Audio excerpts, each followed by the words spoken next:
Hello everyone, मैं हूं सचिन देव शर्मा और आप देख रहे हैं स्टार ट्यूब। तो अगर आप इस चैनल पे नए हैं, पहली बार इस चैनल पे विज़िट कर रहे हैं या पहली बार इस चैनल की वीडियो देख रहे हैं, तो आपको मैं इन्फॉर्म करना चाहूँगा कि आपको इस चैनल पे जो है physics and chemistry class 11th and 12th दोनों क्लासेस के बेस्ट हैंड रिटन नोट्स मिल जाएंगे। मेरे खुद के हुए लिखे नोट्स हैं, तो आप प्लीज़ एक बार प्लेलिस्ट ज़रूर चेक कर लेना। आपको वहाँ पे क्लास वाइज जो है फ़िज़िक्स एंड केमिस्ट्री के प्लेलिस्ट बने हुए मिल जाएंगे। उसमें आपको ऑलमोस्ट सभी चैप्टर के जो है नोट्स मिल जाएंगे अपलोडेड, तो आप वो देख सकते हैं। और अगर आपको वो वीडियोस भी पसंद आए तो प्लीज़ उनको भी लाइक एंड शेयर ज़रूर करना। और बात करें इस वीडियो की, तो ये है आपका केमिस्ट्री क्लास 12th का चैप्टर 1 सॉलिड स्टेट। तो ये भी आपका बेस्ट नोट्स हैं।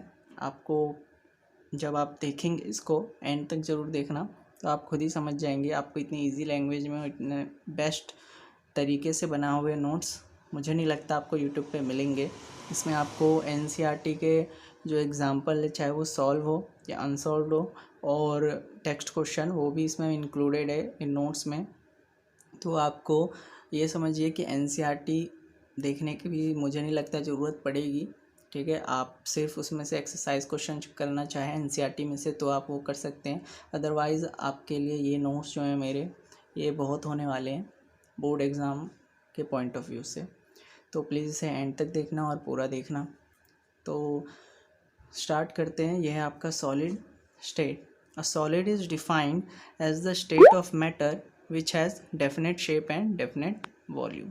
तो सॉलिड कैसे डिफाइन होता है? स्टेट ऑफ मैटर जिसका जो है डेफिनेट शेप हो और डेफिनेट वॉल्यूम हो। कैरेक्टरिस्टिक्स ऑफ सॉलिड, तो it has stronger intermolecular forces as compare to the other state of matter. तो इसका जो इंटरमोलिकुलर फोर्स होता है वो आपका स्ट्रॉन्गेस्ट होता है अगर आप कंपेयर करें गैस या लिक्विड से। तो second point, in solid, constituent particles, ion atoms and molecules are nearer to each other as compared to other state of matter। और ये जो होते हैं इसके जो कंस्टिट्यूएंट पार्टिकल्स वो क्या होते हैं, वो बहुत ही ज़्यादा पास होते हैं एक दूसरे के सॉलिड, लिक्विड और गैसेस के कंपैरिजन में। In solid, constituent particles cannot leave their position, they can just oscillate about their mean position। इसके जो पार्टिकल्स होते हैं वो अपनी जगह नहीं छोड़ते हैं, वो सिर्फ अपनी मीन पोजीशन पे टू एंड फ्रो मोशन करते हैं। फोर्थ पॉइंट है सॉलिड्स आर रिजिड। फिफ्थ है आपका solids are least compressible. Sixth है आपका solids have greater density than liquid and gas. तो ये इसकी कैरेक्टरिस्टिक्स थे सॉलिड के। फिर आपका क्लासिफिकेशन ऑफ सॉलिड। तो सॉलिड जो है आपके दो टाइप के हैं, क्रिस्टलाइन सॉलिड और अमॉर्फस सॉलिड। क्रिस्टलाइन जो है वो आपको 4 टाइप के पढ़ने हैं, आयनिक, कोवेलेंट, मेटेलिक एंड मॉलिकुलर। तो इनके बारे में भी हम आगे देखेंगे। फिर आपका क्रिस्टलाइन सॉलिड, सबसे पहले क्रिस्टलाइन सॉलिड देख लेते हैं। A solid is said to be crystalline if the constituent particles of solid are arranged in a definite geometrical pattern। इसका एग्जाम्पल देखें तो क्वार्ट्ज, डायमंड, आपका एक्सेट्रा, ये सब आपके एग्जाम्पल्स लिखे हुए हैं। तो क्रिस्टलाइन सॉलिड क्या होता है कि वो सॉलिड जिनके जो कंस्टिट्यूएंट पार्टिकल्स जो हैं वो क्या हो, एक डेफिनेट ज्योमेट्रिकल पैटर्न में अरेंज हो। ठीक है, डेफिनेट मीन्स है कि वो एक ही पैटर्न फॉलो करें। तो अगर स्क्वायर है, मैं एग्जांपल दे रहा हूँ बस, तो स्क्वायर के आप देखेंगे कि 4 जो उसके जो पॉइंट्स है, अगर उनको मैं एजेस को अगर कंस्टिट्यूएंट पार्टिकल्स अगर मैं कंसिडर करूँ तो वो क्या होंगे, उसके ऊपर अगर आप स्क्वायर रखेंगे तो उसके भी पार्टिकल्स उसी लाइन में आएंगे, साइड में रखेंगे तो उस वाले स्क्वायर के भी उसी के लाइन में रहेंगे। मीन्स वो एक पैटर्न फॉलो करेंगे। अगर स्क्वायर है तो स्क्वायर, रेक्टेंगल है तो रेक्टेंगल। तो उसी तरह से जो पार्टिकल्स है, कंस्टिट्यूएंट पार्टिकल्स, वो क्रिस्टलाइन सॉलिड के क्या होते हैं, वो डेफिनेट ज्योमेट्रिकल पैटर्न जो है वो फॉलो करते हैं। इसका एग्जांपल बता ही दिया, ग्रेफाइट हो गया आपका, डायमंड हो गया, क्वार्ट्ज हो गया, कॉपर, आयरन एक्सेट्रा, ये सारे के आपके क्रिस्टलाइन सॉलिड है। फिर आपका amorphous solid. A solid is said to be amorphous if the constituent particles do not follow any regular geometry. तो अगर कोई भी रेगुलर ज्योमेट्री फॉलो ना करे कंस्टिट्यूएंट पार्टिकल्स किसी सॉलिड का, तो वो कौन सा सॉलिड होगा? Amorphous solid. इसका एग्जांपल है आपका glass, plastic, would, rubber etcetera.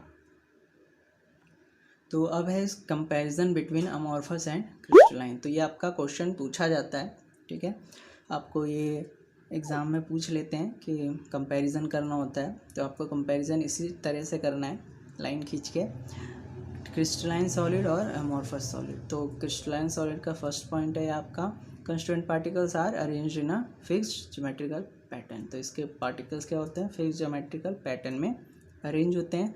Amorphous solid, there is no regular geometry of constituent particles, इसमें कोई भी रेगुलर ज्योमेट्री नहीं होती।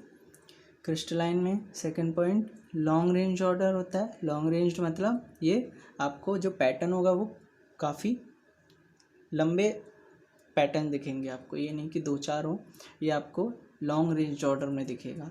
और अमॉर्फस में क्या है? May have short range order और नो ऑर्डर एट ऑल। इसमें मोस्टली तो ऑर्डर होता नहीं है, और अगर होगा तो वो शॉर्ट ऑर्डर होगा, शॉर्ट रेंज ऑर्डर होगा। Third point, it has fixed shape geometrical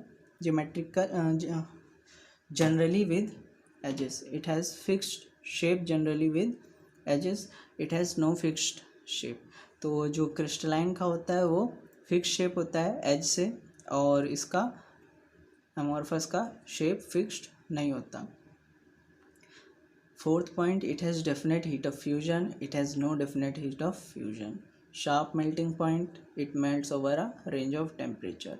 और जो अमॉर्फस है उसको आप पिघला के किसी भी शेप में भी बना सकते हैं। It can be moulded and blown into various shapes. Six point, it is anisotropic. Anisotropic that is properties are same, are not same in all direction. तो एनिसोट्रोपिक और आइसोट्रोपिक ये भी पूछा जाता है क्या होता है। तो एनिसोट्रोपिक क्या होता है? जिनकी प्रॉपर्टी जो है वो हर डायरेक्शन में सेम ना हो। और आइसोट्रोपिक क्या होता है? वो प्रॉपर्टी जो होती है हर डायरेक्शन में सेम होती है। सेवेंथ है, it shows cleavage property, means plane surface after cutting. तो अगर आप उसको कट करेंगे तो वो जो क्या होगा? प्लेन सरफेस शो करेगा। और इसमें it does not show cleavage property. Amorphous आपका क्लीवेज प्रॉपर्टी शो नहीं करता। फिर crystalline, it is a true solid. Amorphous, it is a pseudo solid. तो ये था आपका कंपैरिजन क्रिस्टलाइन और अमॉर्फस सॉलिड का। देन उसके बाद एक नोट है, ये आपका पूछ लेते हैं कि glass is not a true solid but it is a super cooled liquid, why? तो आप ये देख लीजिए, इसका रीज़न जो है वो पूछा जाता है एग्ज़ाम में। तो glass is not a true solid but it is a super cool liquid because it flows although very slowly due to high viscosity. This can be clearly observed in the windows pane of ancient building, which these panes are thicker at bottom and thinner at top. तो ये जो है true solid नहीं होता है glass, but super cool liquid होता है। क्यों? क्योंकि ये जो है बहुत ही स्लोली फ्लो करता है हाई विस्कोसिटी की वजह से। और अगर आपको इसको ऑब्ज़र्व करना है तो आप किसी भी पुरानी बिल्डिंग में जाइए, उसका जो विंडो का शीशा होगा उसको देखेंगे तो वो आप ऑब्ज़र्व करेंगे कि नीचे से क्या होगा? मोटा होगा, और ऊपर से पतला होगा। क्यों होगा? क्योंकि वो टाइम के साथ क्या हुआ है? वो फ्लो कर गया है नीचे की तरफ, ठीक है, वो नीचे की तरफ फ्लो कर गया है। तो इसीलिए वो क्या होता है आपका? नीचे से थिक होता है, ऊपर से थिन होता है। तो यही है इसका रीज़न कि ग्लास क्या होता है? ट्रू सॉलिड नहीं होता, वो सुपर कूल लिक्विड होता है। फिर आपका crystalline solid can be converted into amorphous. कैसे कर सकते हैं सॉलिड को? By melting it and then rapidly cooling it. तो आप क्रिस्टलाइन सॉलिड को अमॉर्फस में कन्वर्ट करने के लिए उसको पिघलाइए और उसको रैपिडली कूल कर दीजिए, वो चेंज हो जाएगा। फिर आपका amorphous solid can be converted into crystalline solid by heating it and then cooling it slowly under high pressure. तो अमॉर्फस को क्रिस्टलाइन बनाने के लिए उसको हीट कीजिए और उसको फिर स्लोली हाई प्रेशर के अंदर कूल कीजिए। फिर आपका glass objects from ancient period turns milky due to some crystallisation.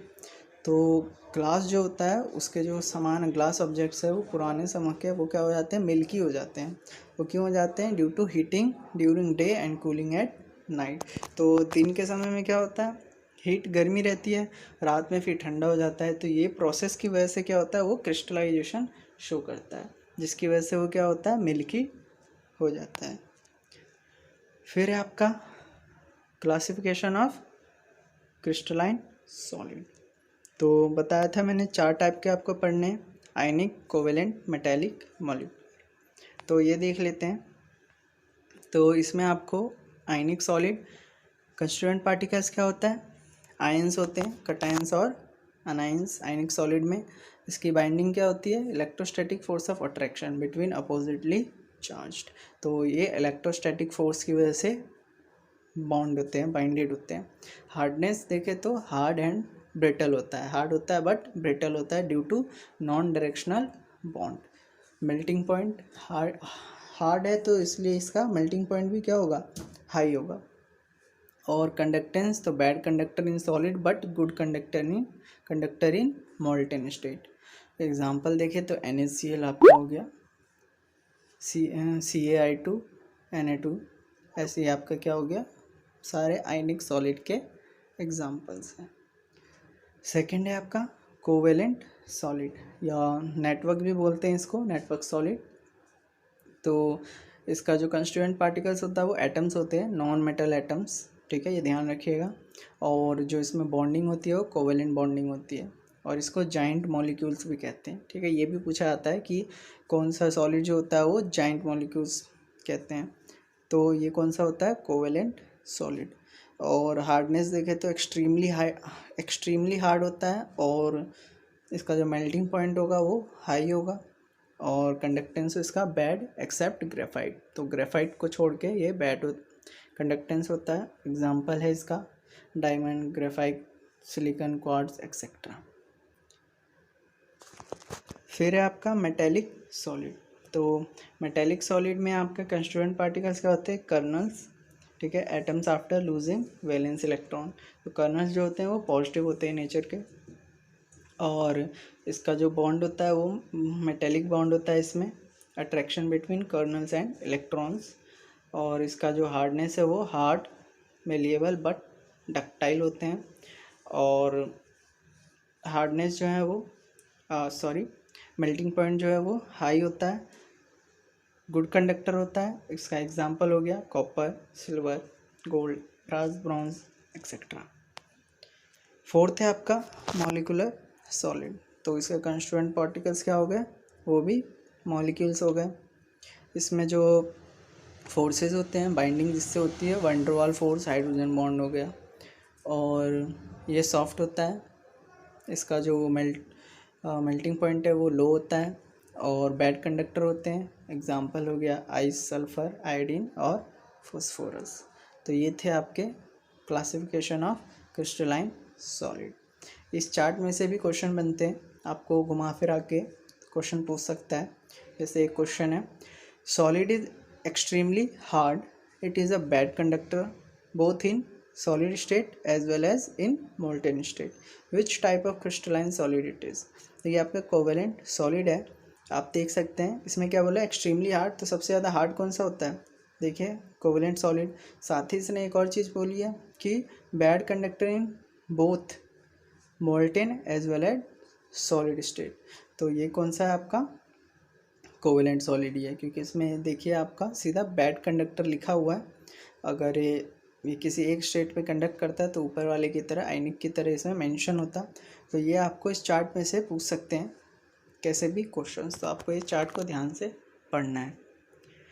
फिर है आपका एक नोट है, graphite is good conductor because it has one extra electron which is delocalised while diamond has not extra electron. तो ये आपको पता ही होगा, ग्रेफाइट क्यों कंडक्ट करता है, क्योंकि इसके अंदर एक एक्स्ट्रा इलेक्ट्रॉन होता है, बस इसी वजह से वो ग्रेफाइट जो है वो कंडक्ट करता है। और डायमंड नहीं करता है। उसके बाद है आपका क्रिस्टल लटाइस और स्पेस लटाइस। और regular arrangement of point in three dimensional space is called crystal lattice और स्पेस लटाइस। तो ये इसका डेफिनेशन है कि अगर आप रेगुलर अरेंजमेंट करें पॉइंट्स का थ्री डायमेंशनल में, ठीक है, 3 डायमेंशन में, तो वो जो होगा वो क्या कहलाएगा आपका क्रिस्टल लटाइस या स्पेस लटाइस। फिर आपका the important characteristics of crystal lattice. तो पहला पॉइंट है each point in lattice is called lattice point and the position which it occupies is called lattice site. ठीक है, तो हर पॉइंट को क्या कहेंगे हम, लटाइस पॉइंट कहेंगे, और उसका साइट को क्या कहेंगे, लटाइस साइट कहेंगे। सेकेंड है each lattice point represent a constituent particles, atom, ion और मॉलिक्यूल। जितना भी आपका जो लटाइस पॉइंट होगा, ठीक है, उसको हम किससे रिप्रेजेंट करेंगे, वो क्या रिप्रेजेंट कर रहा होगा, एटम, आयन या मॉलिक्यूल, तो वो सॉलिड पे डिपेंड करता है। फिर है आपका the lattice point are joined by straight line to bring out the geometry of crystal. तो अगर 3D आपने अरेंजमेंट कर रखा है पॉइंट्स का, उन पॉइंट्स को अगर आप ज्वाइन कर देंगे तो वो क्या देगा आपको, ज्योमेट्री दे देगा क्रिस्टल का, कि उसकी ज्योमेट्री कैसी है। फिर आपका एक नोट है, there are 14 different 3 dimensional lattice called Bravais lattice. तो 14 तरह के 3 डायमेंशनल लटाइसेस होते हैं जिनको ब्रेविस लटाइस कहा जाता है। Unit cell, the smallest portion of a crystal lattice which on being repeated in 3-dimensional shape produces the whole lattice is called unit cell। तो स्मॉलेस्ट पोर्शन किसी भी क्रिस्टल लटाइस का सबसे छोटा हिस्सा जो होगा, जिसको रिपीट अगर आप करते रहे तो एक 3 डायमेंशनल स्पेस पे पूरा लटाइस बना देगा, वो क्या कहलाता है आपका यूनिट सेल। आप दीवार के एग्जांपल से ले सकते हैं, जैसे आपका दीवार किससे बनती है, ईंट से, तो वो जो एक ईंट होगी उसको क्या कहेंगे आप, यूनिट सेल, क्योंकि आप देखेंगे कि उसी ईंट को, वैसे ईंट को क्या करते हैं, रिपीट उसको लगाते रहते हैं और दीवार आपकी खड़ी हो जाती है। तो जो एक ईंट है उसको आप क्या समझ सकते हैं, यूनिट सेल। ठीक है, तो वही चीज़ में कहा है, इसकी डेफिनेशन भी पूछी जाती है। फिर आपका टाइप्स ऑफ यूनिट सेल। तो प्रिमिटिव यूनिट सेल पहला है, the unit cell in which lattice points और constituent particles are represent at corners only, it is called primitive unit cell. तो जिसके जो लटाइस पॉइंट या कंस्टिट्यूएंट पार्टिकल्स सिर्फ कहाँ मौजूद हो, कॉर्नर्स पे, ठीक है, तो उसको क्या कहते हैं, प्रिमिटिव यूनिट सेल। सेकेंड है आपका सेंटर्ड यूनिट सेल या नॉन प्रिमिटिव। तो ये 3 तरह के होते हैं। पहला है आपका बॉडी सेंटर्ड, ठीक है, तो बॉडी सेंटर में है a unit cell in which lattice points are present at corners as well as body centre is called body centre unit cell. तो वो यूनिट सेल जिसके जो लटाइस पॉइंट है वो कॉर्नर्स पे तो हो ही, साथ ही बॉडी के सेंटर पे भी हो, उसको क्या कहेंगे, body centre unit cell. B है आपका face centred unit cell, a unit cell in which constituent particles are present at corners as well as face centre is called face centre unit cell. तो वो unit cell जिसके constituent particles जो हैं वो कहाँ हो, कॉर्नर्स पे तो हो ही, लेकिन जो फेस होते हैं आपके जो, उन पे भी ये प्रेजेंट हो, फेस के सेंटर, तो इसको क्या कहेंगे, फेस सेंटर्ड यूनिट सेल। फिर आपका एंड सेंटर यूनिट सेल, तो in the unit cell particles are present at corners as well as 2 opposite faces of unit cell. तो ये आपके कॉर्नर्स पे तो होंगे ही कंस्टिट्यूएंट पार्टिकल्स, लेकिन साथ ही साथ 2 अपोजिट फेसेस पे भी होंगे। ये क्या होता है आपका एंड सेंटर्ड यूनिट सेल। तो ये थे आपके सेंटर्ड यूनिट सेल के 3 टाइप्स। इसमें पैरामीटर्स ऑफ यूनिट सेल है जो कि मिस हो गया था, तो मैंने यहाँ पे लिख रखे हैं। तो ये पैरामीटर्स है कि इट्स डायमेंशन जो अलोंग द 3 एज ABC मे और मे नॉट बी परपेंडिकुलर। तो ये आपके परपेंडिकुलर हो भी सकते हैं और नहीं भी, ठीक है, जो इसके डायमेंशंस है। और सेकंड है इसका angles between the edge alpha beta gamma, ठीक है, ये होते हैं। तो इसी के बेसिस पे आपका जो आगे हम देखेंगे कुछ यूनिट सेल्स के टाइप्स वो डिफाइन होते हैं, मतलब उसके पैरामीटर्स दे रखे हैं। तो मैं इसकी बात कर रहा था कि जैसे आपका क्यूबिक और टेट्रागनल, ऑर्थोरोम्बिक, हेक्सागोनल, ये सारे क्या हैं आपके, ये जो हैं आपके ब्रेविस लटाइस है, ठीक है, जो कि आपको मैंने ऊपर बताया था 14 टाइप के होते हैं, ठीक है। तो ये सारे क्या हैं, इसके जो एजेस हैं वो क्या होंगे, वो ABCD लेते हैं, और उनके बीच के जो एंगल होते हैं वो क्या लेते हैं, अल्फ़ा बीटा गामा। यही क्या होते हैं इसके पैरामीटर्स, वही मैंने ऊपर लिख रखा है, आप नोट डाउन कर सकते हैं। तो ये टॉपिक है आपका crystal system and Brevis lattice. तो ये आपके 7 तरह के सिस्टम हैं, ठीक है, 7 तरह के सिस्टम हैं, cubic, tetragonal, orthorhombic, hexagonal, rhombohedral, monoclinic और ट्राइक्लिनिक। तो इसके एज लेंथ जो होंगे क्यूबिक का, तीनों बराबर होंगे, एंगल्स क्या होगा, तीनों 90 डिग्री पे होगा, और यूनिट सेल कौन कौन सी बनाएंगे, प्रिमिटिव, बॉडी सेंटर और फेस सेंटर, ठीक है। तो अभी आप कंफ्यूज मत होना कि मैंने बोला ब्रेविस लटाइस 14 टाइप के होते हैं, यहाँ 7 क्यों लिख रखे हैं, 7 ही क्रिस्टल के सिस्टम है, ठीक है। सिस्टम के जो नंबर है कितने हैं, वो 7 है, लेकिन जो यूनिट सेल हैं वो कितने होंगे, वो 14 होंगे। वो मैं आपको ये 7 कंप्लीट होने के बाद गिनवाता हूँ। तो क्यूबिक में आपने देख लिया क्या क्या होंगे, एज लेंथ क्या होगी, बराबर होगी, और एंगल्स भी होंगे वो 90 डिग्री के बराबर होंगे तीनों, अल्फ़ा बीटा गामा। और टेट्रागनल में देखें तो AB बराबर होगा C नॉट इक्वल टू होगा, और तीनों एंगल जो होंगे वो 90 डिग्री के होंगे। और ये कौन कौन से यूनिट सेल बनाएंगे, प्रिमिटिव और बॉडी सेंटर। फिर है ऑर्थोरोम्बिक, इसमें तीनों जो होंगे एजेस वो क्या होंगे, नॉट इक्वल होंगे, और एंगल्स जो होंगे उनके बीच के वो क्या होंगे, वो 90 डिग्री एंड इक्विवेलेंट होंगे। और ये कौन कौन से यूनिट सेल बनाएंगे, primitive, body centre, face centre और एंड सेंटर। फिर है आपका हेक्सागनल, तो A इक्वल टू B होगा और वो नॉट इक्वल टू C होगा, मतलब कि तीसरा जो होगा दोनों से अलग होगा।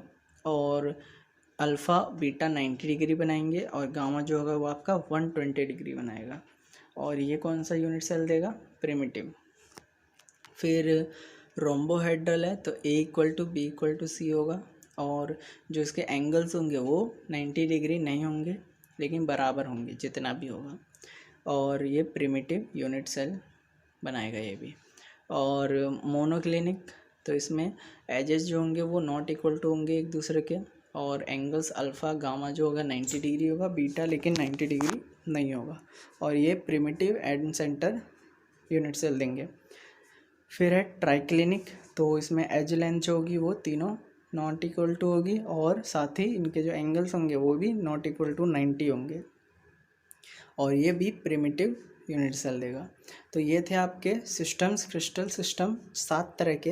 अब देखिए यूनिट सेल, तो क्यूबिक कितने बना रहा है, primitive, body centre, face centre, कितने हो गए 3। टेट्राहेड्रल कितने बना रहा है 2, ठीक है, ये हो गए 5। फिर ऑर्थोगोनल कितने बना रहा है, primitive, body centre, face centre, and centre 4, तो 5 4 कितने हो गए 9। हेक्सागोनल क्या बनाता है, प्रिमिटिव, तो 9 और 1 10। फिर रोम्बोहेड्रल प्रिमिटिव, तो 11 हो गया। मोनोक्लिनिक प्रिमिटिव एंड सेंटर, तो 12 और 13।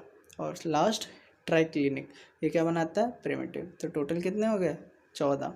तो यही 14 तरह के यूनिट सेल्स होते हैं जिनको क्या कहते हैं, ब्रेविस लटाइस। तो होप कि समझ में आ गया हो आपको।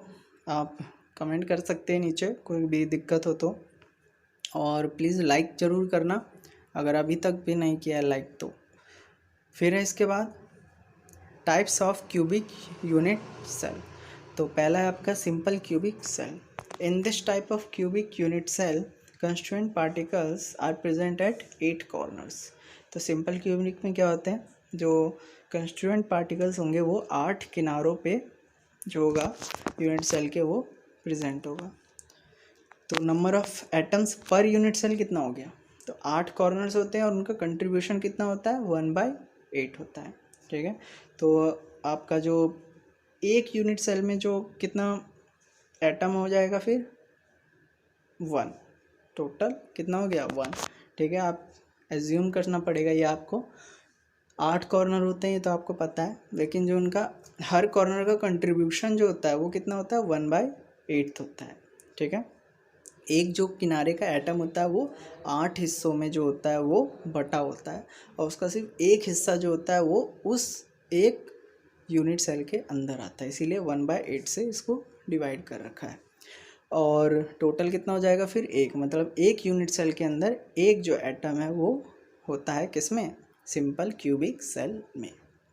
फिर है आपका body centred cubic unit cell BCC। तो in this unit cell 8 particles are present at 8 corners and 1 in the body centre, तो ये बताया था। तो अब ये देखिए कि आपको 8 कॉर्नर्स पे क्या है, वो तो एक एक प्रेजेंट होगा। ठीक है, तो 8 कॉर्नर्स का टोटल कंट्रीब्यूशन कितना हो गया, ऊपर दिखाया था सिंपल क्यूबिक में, उसका कितना होगा एक, प्लस इसमें क्या बोला एक बॉडी सेंटर पे भी होगा, तो बॉडी के जो सेंटर पे है वो तो पूरा का पूरा क्या होगा उसी यूनिट सेल के अंदर होगा। तो number of atoms per unit cell क्या हो जाएगा, 8 किनारों का टोटल मिला के एक प्लस एक बीच में, टोटल कितना हो गया 1 + 1 = 2। ठीक है, फिर आपका face centred cubic unit cell. तो in this unit cell 8 atoms are present at 8 corners and 6 are present at 6 faces. Face centre में बताया था कि कॉर्नर पे तो होंगे ही, लेकिन साथ में जो फेस सेंटर होंगे उस पर भी होगा। तो फेस कितने होते हैं किसी भी क्यूब के, 6 फेसेस होते हैं। ठीक है, तो वहाँ भी वो प्रेजेंट होगा। तो अब देखिए ये तो समझ में आ गया होगा कि अगर 8 किनारों पे है तो उसका टोटल कंट्रीब्यूशन कितना होगा 1 टोटल मिला के, और साथ ही में 6 सेंटर्स पे जो फेसेस है उनके भी प्रेजेंट है, तो उनका जो कंट्रीब्यूशन होता है वो हाफ होता है। ठीक है, कैसे, अगर आप फेस है उसके सेंटर पे ये है तो आधा क्या होगा इस साइड होगा और आधा उस साइड होगा, लेकिन हम तो अभी एक ही यूनिट सेल की बात कर रहे हैं, तो इसके अंदर कितना हिस्सा आया एक एटम का आधा, इसीलिए हमने 6 × हाफ कर रखा है। तो फेसेस का कंट्रीब्यूशन टोटल कितना हो गया 3। ठीक है, 6 फेस है 1/2 करेंगे तो 3।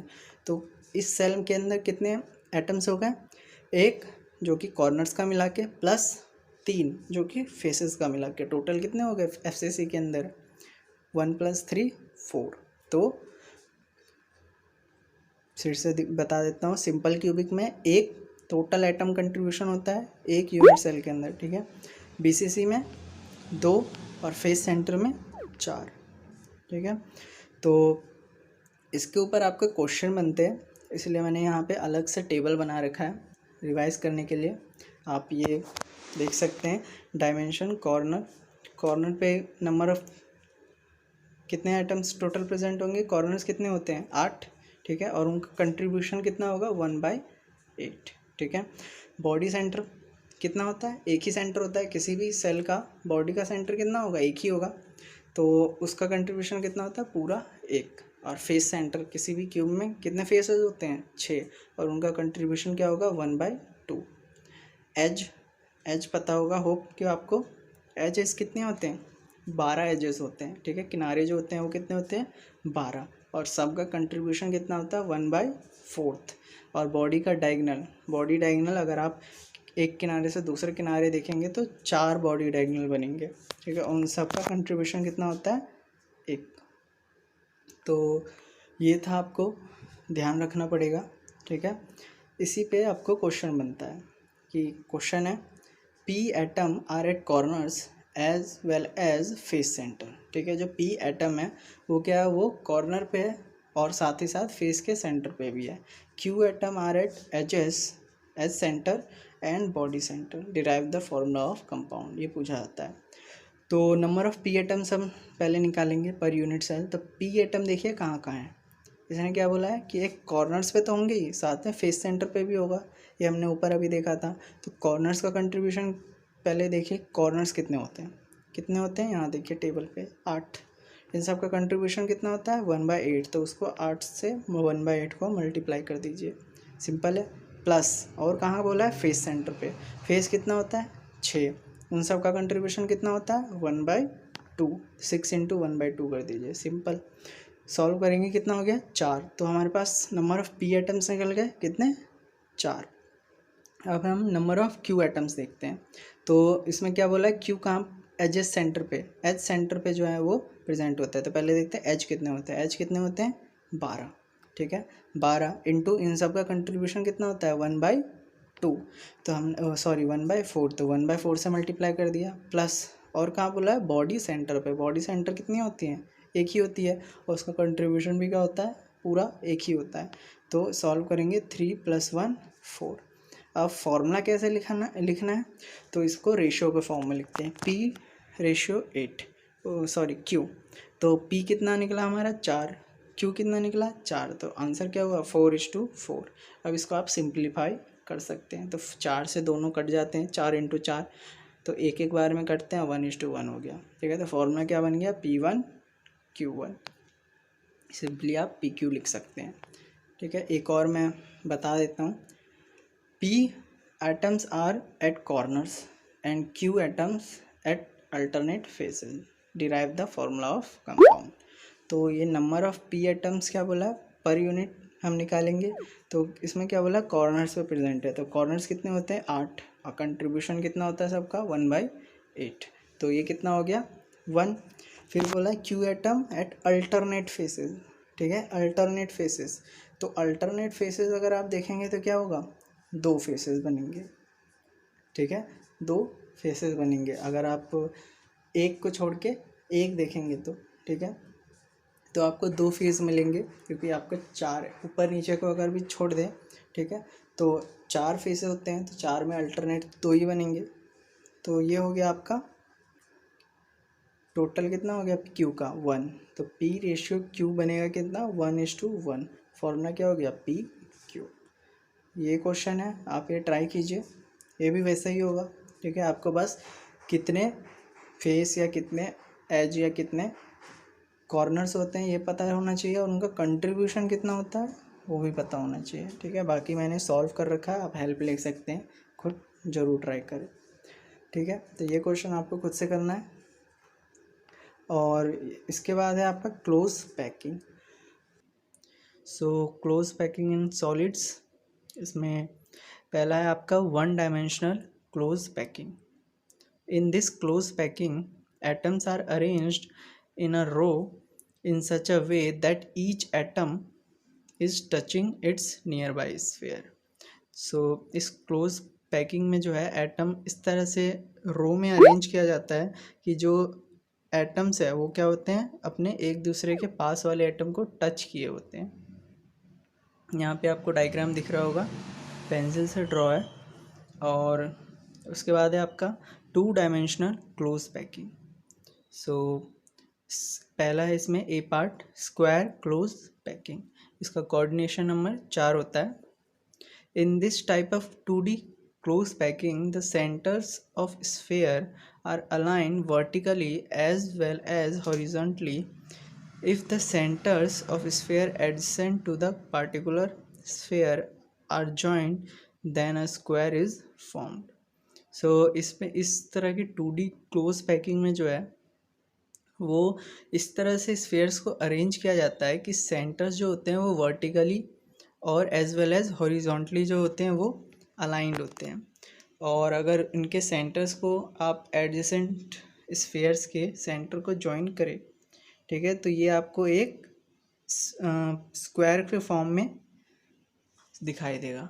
तो आप ये डायग्राम देख सकते हैं, इसमें आप अगर एक स्क्वायर के पर्टिकुलर एडजेसेंट्स स्फेयर के सेंटर्स को अगर ज्वाइन करें तो वो क्या बनाएगा, आपका स्क्वायर बनाएगा।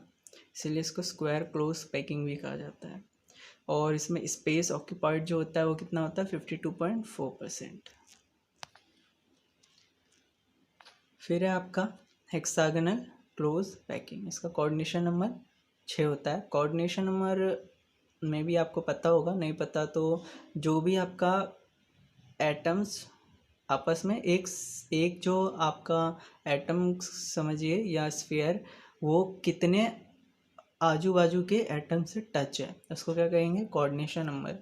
जैसे ऊपर वाले में यहाँ 4 था, तो आप अगर देखेंगे तो सेंटर वाला जो एटम है वो कितने 4 अदर अपने बाजू के एटम्स के साथ टच है, तो इसका कोऑर्डिनेशन नंबर कितना हो गया 4। सेम इसमें है, यह आपका 6 कोऑर्डिनेशन नंबर है इसका। जो इन this type of 2D close packing the rows are arranged in such a way that the centers of sphere of alternate rows are aligned. When centers of sphere adjacent to particular sphere are joined, then a hexagon is formed. So इसमें कुछ इस तरह से arrange किया जाता है कि अगर आप अल्टरनेट रोज आप जो सेंटर्स है स्फीयर के वो अल्टरनेट रोज के वो अलाइंड होते हैं। ठीक है, अल्टरनेट रोज से मतलब है कि एक को छोड़ के दूसरा वाला। ठीक है, आप इसका एग्जांपल अगर आपने देखा होगा, मौसम जो संतरे के जूस बेचते हैं तो वो जो है वो ऐसे ही संतरे को लगा के रखते हैं। अगर आप कभी जूस की दुकान पे जाएंगे जो देखा होगा आपने, वो क्या करते हैं, पहले एक रो लगाते हैं फ्रूट्स की, उसके बाद उस फ्रूट्स के जो गैप होते हैं उसके बीच में वो क्या करते हैं, दूसरी रो लगाते हैं, फिर क्या करते हैं, फिर तीसरी रो उनके बीच के गैप में लगाते हैं। तो इस तरह से क्या बन जाता है, वो अल्टरनेट रो बन जाते हैं। तो कुछ इसी तरह की ये पैकिंग है। तो when centers of sphere adjacent to particular sphere are joined then a hexagon is formed। और अगर आप सेंटर्स को adjacent sphere के ज्वाइन करेंगे तो क्या बन जाएगा आपका हेक्सागन। ठीक है, आपको बना के दिखा रखा है। और इसमें स्पेस जो ऑक्यूपाई होता है वो 60.4%, hence it is more efficient. और इसीलिए क्या होता है, ये मोर एफिशिएंट होता है।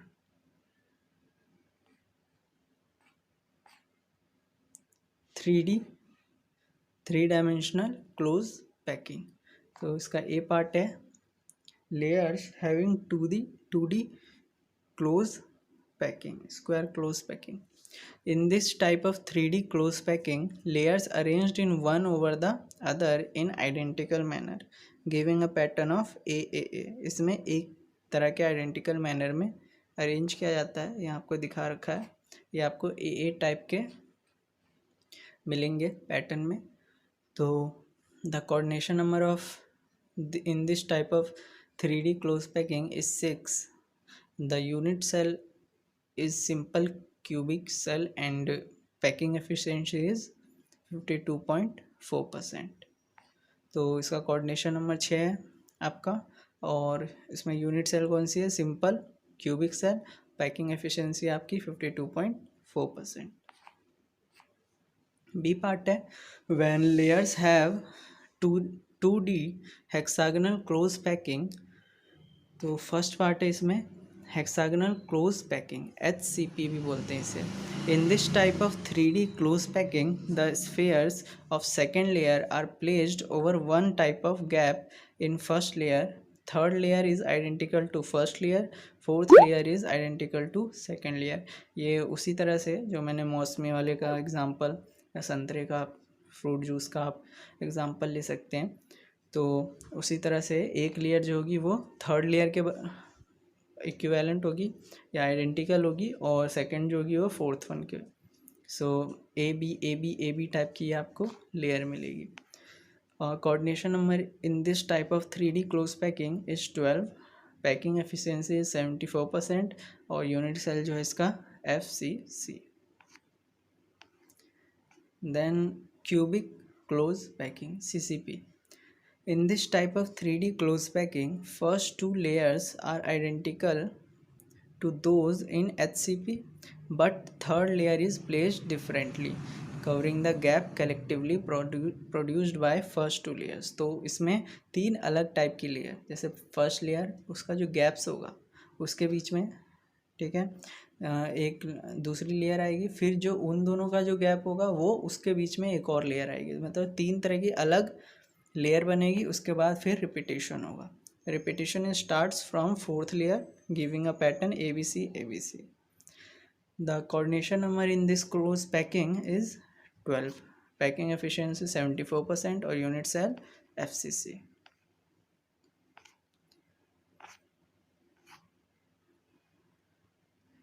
फिर है आपका कोऑर्डिनेशन नंबर तो ये मैंने बताया था आपको, number of nearest neighbour in 3D close packing is called coordination number. जो 3D क्लोज पैकिंग में जो नियरेस्ट नेबर, मतलब यही समझ लिया आप, जिससे वो टच है, वो क्या कहलाता है, उसका कोऑर्डिनेशन नंबर।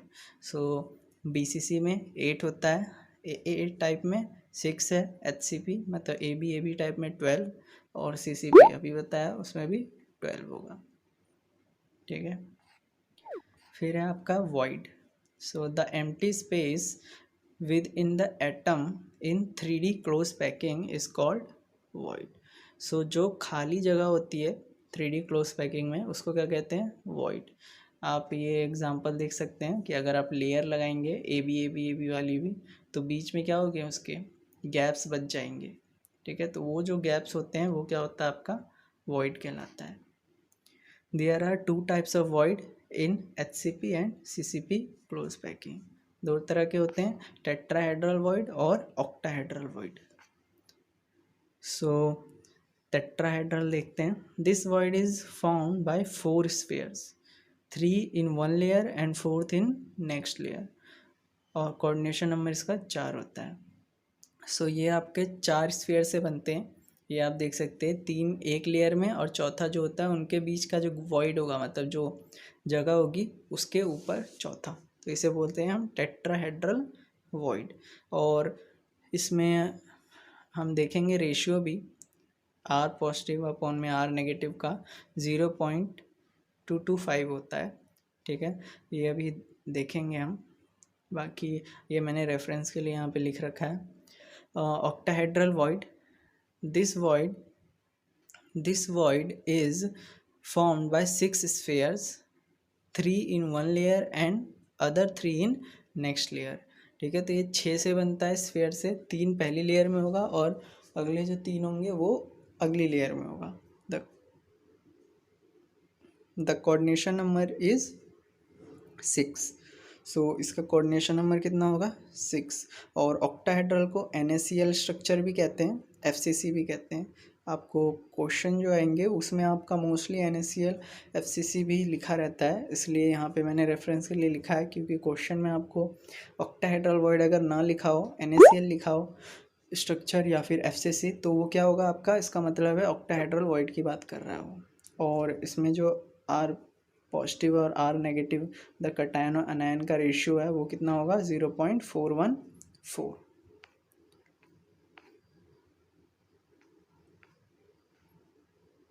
अब ये है आपका कटायन अनायन का ratio, the relation between radius of atom and radius of octahedral void. So ये डेरिवेशन है आपका ऑक्टाहेड्रल वॉइड का और ये आपका एटम के रेडियस के बीच का। सो हम स्मॉल r से किसको रिप्रेजेंट करेंगे, रेडियस ऑफ वॉइड को, ठीक है, जो कि आपका कटाइन होगा, और कैपिटल R से रेडियस ऑफ एटम को, ठीक है। तो यहाँ पे अगर आप ट्रायंगल AOB में देखेंगे, यहाँ फिगर डायग्राम बना हुआ है, AOB में देखेंगे तो यहाँ से आप एंगल AOB निकाल सकते हैं, ठीक है। ये हो जाएगा आपका 90 degree. AB equal to 2R कैसे हुआ, तो 2 आपका सर्कल है एडजेसेंट, ठीक है। तो इसका एक का हो गया R रेडियस, सेकंड वाले का हो गया R रेडियस एटम्स का, तो R प्लस R कितना हो गया, 2R, ठीक है। तो AOB 90 डिग्री हो गया। पाइथागोरस लगाएंगे तो यहाँ से आपका सॉल्व करके R की जो वैल्यू आएगी √2 - 1 कैपिटल R आएगी। यहाँ से आप रेशियो निकाल सकते हैं R अपॉन में R का, मतलब कि R स्मॉल अपॉन में R कैपिटल का, तो ये आपका निकलेगा 0.414, ठीक है। तो कटायन और अनायन का रेशियो हो जाएगा आपका 0.414, यही मैंने यहाँ पे लिख रखा था ये ऑक्टाहेड्रल वॉइड में। सो ये है आपका रेशियो ऑक्टाहेड्रल वॉइड के लिए।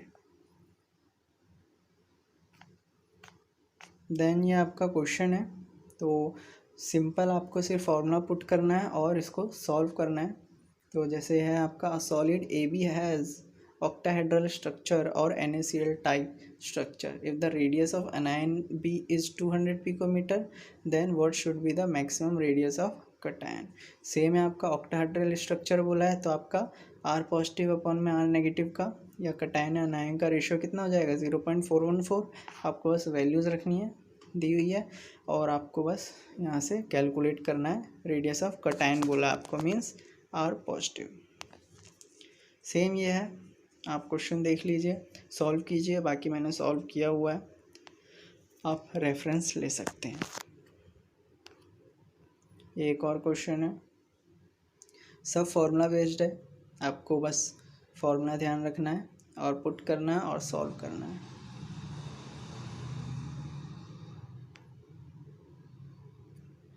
देन इसके बाद है location of void and number of void. So tetrahedral void है आपका, इसकी लोकेशन है वॉइड और नंबर ऑफ वॉइड हम देखेंगे, इस पे भी क्वेश्चंस बनते हैं। So tetrahedral void in FCC unit cell tetrahedral void are present at body diagonals. ठीक है, तो टेट्राहेड्रल जो होते हैं वो बॉडी डायगोनल्स पे होता है। कितने डायगोनल होते हैं, एक अगर आप स्क्वायर के बात करें तो 4 बॉडी डायगोनल होते हैं। ठीक है, तो 2 tetrahedral void are present in each body diagonal, तो टोटल कितने हो गए 4 × 2 8। सो टोटल 8 टेट्राहेड्रल वॉइड जो होते हैं वो एक यूनिट सेल के अंदर प्रेजेंट होते हैं। सो आप नंबर ऑफ एटम या अनायन या लटाइस पॉइंट अगर इक्वल टू n है तो आपके नंबर ऑफ टेट्राहेड्रल वॉइड्स कितने होंगे 2n होंगे। ठीक है, ये आपको कैलकुलेट करना है ऐसे कि अगर आपको नंबर ऑफ एटम्स n निकले हैं तो टेट्राहेड्रल वॉइड कितने होंगे 2n होंगे। फिर आपका ऑक्टाहेड्रल वॉइड है, तो in FCC unit cell octahedral voids are present at edges centre as well as body centre. So ये आपके एज सेंटर पे भी प्रेजेंट होते हैं और बॉडी के सेंटर पे भी प्रेजेंट होते हैं। तो अब इसमें नंबर ऑफ एटम्स अगर आपके n है तो नंबर ऑफ ऑक्टाहेड्रल वॉइड भी इसमें n होते हैं। So total number of voids कितने हो गए n + 2n = 3n। ठीक है, n + 2n से क्या मतलब है, n तो हो गया आपके ऑक्टाहेड्रल वॉइड और 2n क्या हो गया tetrahedral void. So total number of voids कितने हो गए, वो हो गए 3n। दोनों मिला के बताया ये टेट्राहेड्रल और ऑक्टाहेड्रल। ये आपको कैलकुलेट करने को आता है इसलिए बताया गया है। ये आपको एक क्वेश्चन करके दिखाता हूँ, सो आपको क्लियर हो जाएगा। उसके बाद आप ट्राई करेंगे तो आपको भी समझ में आ जाएगा। In an ionic solid anion B are present at HCP lattice and cation A are present in 1/4 of tetrahedral void. Derive the formula of compound. ठीक है, तो ये आपको फॉर्मूला डिराइव करना है। सो हम सबसे पहले लेट करेंगे, आपको यही सेम प्रोसीजर फॉलो करना है। Let number of anion equal to n। ठीक है, नंबर ऑफ अनायन जो है जो कि हमें निकालना है वो क्या हो गया आपके, हमने n कर लिया जो कि आपको जैसे क्वेश्चन में लिखा हुआ है in an ionic solid anion B are present at HCP lattice. So हमने अनायन बी ही लेट किया है n। तो हमने देखा था कि अगर आपके अनायंस या आइटम्स n है तो टेट्राहेड्रल वॉइड कितने होंगे 2 × n, 2n हो गया। अब इन्होंने बोला है कि कटायन A जो है वो क्या है 1/4 of tetrahedral void. So cation A कितना हो जाएगा 1/4 × 2n। सो कटायन A कितना हो गया n/2। तो अब रेशियो कितनी हो गई A और B की, हमें कंपाउंड का रेशियो निकालना था। तो A/B कितना हो गया n/2 और n, तो ये कितना हो गया 1:2। फॉर्मूला बना देंगे AB2। ठीक है, तो ये सिंपल है, आप ट्राई करेंगे 2-3 क्वेश्चंस कर देखेंगे तो आप भी कर सकते हैं। इजी है ये, ज़्यादा टफ नहीं है। अगला क्वेश्चन है ये, तो इसमें भी सेम है, आप ट्राई कर सकते हैं। इसमें भी वही सेम प्रोसीजर फॉलो करना है आपको। अनायन को क्या करना है, पहले एनलेट करना है। इसमें ऑक्टाहेड्रल की बात की गई है तो उसको बताया था कि अगर नंबर ऑफ एटम n है या अनायन n है तो नंबर ऑफ ऑक्टाहेड्रल वर्ड कितने होंगे, वो भी n होंगे। अब इसमें कटायन बोला है 2/3 ऑफ ऑक्टाहेड्रल वर्ड। सो हमने 2/3 ऑफ ऑक्टाहेड्रल वर्ड लिया, फिर रेशियो निकाली और देन फॉर्मूला बना दिया। ठीक है, सो आपको ये ट्राई करना है। अगला क्वेश्चन है तो ये आप खुद ट्राई कीजिए, सॉल्व मैंने किया हुआ है, आप रेफरेंस ले सकते हैं।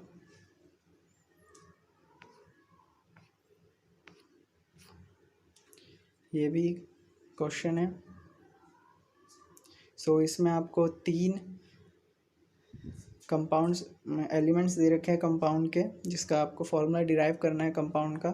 सो ये भी सेम है आपका, इसमें भी वही आपको अनायन लेट करना है, ऑक्टाहेड्रल टेट्राहेड्रल फाइंड करना है। क्वेश्चन में देखना है कि किसका किसके साथ रिलेशन दिया हुआ है, और बस आपको फिर फॉर्मूले में पुट कर देना है कन्वर्ट करके। देन है आपका packing efficiency. So packing efficiency जो होता है वो है आपका ऑक्यूपाइड वॉल्यूम अपॉन में टोटल वॉल्यूम इनटू 100। ये क्या देगा आपको? Packing efficiency. और वॉइड फ्रैक्शन जो होता है वो क्या होता है? 1 minus packing fraction. So simple cubic cell में हम डिराइव करेंगे पैकिंग एफिशिएंसी। सो उसके लिए आपका डायग्राम है सिंपल क्यूबिक सेल का, बिल्कुल इजी वे में ये लिखा हुआ है आपका पूरा, ठीक है, इजी वे में है डेरिवेशन भी। सो आपको बस लेट करना है ए इक्वल टू एज लेंथ, ठीक है, और आर क्या है? हमने रेडियस ऑफ एटम ले लिया। सो ए इक्वल टू कितना हो जाएगा? 2r, ठीक है। एक एच पे कितने रेडियस है? 2, क्योंकि 2 एटम है, उनका रेडियस कितना हो जाएगा? r plus r, 2r। So total number of atom जो होगा वो कितना होगा? 1। ऑक्यूपाइड जो होगा सिंपल क्यूबिक में याद है ना, अगर आपने फर्स्ट पार्ट नहीं देखा है तो प्लीज़ फर्स्ट पार्ट देख लीजिए, ठीक है। एज आपका जो सभी एजेस का मिला के टोटल एटम बनता है वो कितना बनता है? 1। सो इसमें टोटल एटम कितना होगा? 1। सो ऑक्यूपाइड वॉल्यूम कितना होगा? 1 इंटू क्या है आपका? स्फेयर, तो स्फेयर का वॉल्यूम से मल्टीप्लाई कर देंगे तो ये ऑक्यूपाइड वॉल्यूम हो गया। टोटल वॉल्यूम कितना होगा? टोटल वॉल्यूम क्या आपका? क्यूब का। सो ए क्यूब में आपका ए का रिलेशन 2r आया है, तो हमने ये 8r क्यूब आ गया। अब आपको मैंने बताया पैकिंग एफिशिएंसी क्या होता है? ऑक्यूपाइड वॉल्यूम अपॉन में टोटल वॉल्यूम इनटू 100। सो बस यहाँ पे पुट करना है, सॉल्व करना है, और ये आपका पैकिंग एफिशिएंसी आ जाएगा 52.4%। सो सिंपल क्यूबिक सेल का आपका जो पैकिंग एफिशिएंसी है वो कितनी है? 52.4%। उसके बाद है आपका face centred cubic unit cell, FCC। So FCC में आपका ये डायग्राम है। हम फेस एक फेस पे, हर फेस पे क्या होता है? एक एटम आपका प्रेजेंट होता है। सो इसमें हमने लेट किया है AB इक्वल टू BC, जो भी आपके एजेस लेंथ है वो क्या हो गया आपके? A। तो A और C, A टू C अगर डायगोनल बन रहा है तो वो कितना हो जाएगा? 4r। 4r आप देख सकते हैं, एक सर्कल जो है या एक स्फेयर जो है वो उस कॉर्नर पे है, एक स्फेयर इस कॉर्नर पे है, और एक पूरा स्फेयर जो है वो सेंटर में है। सो उसका r, इसका r, और बीच वाले का r प्लस r, कितने हो गए? 4r। और ट्राइंगल ABC क्या बना रहे हैं आपके? राइट एंगल ट्राइंगल, ठीक है। तो पाइथागोरस थ्योरम लगाएंगे इसमें। पाइथागोरस थ्योरम लगाने के बाद आपको वैल्यूज पुट करनी है। ये आपका ए का रेशियो क्या दे देगा? 2√2r।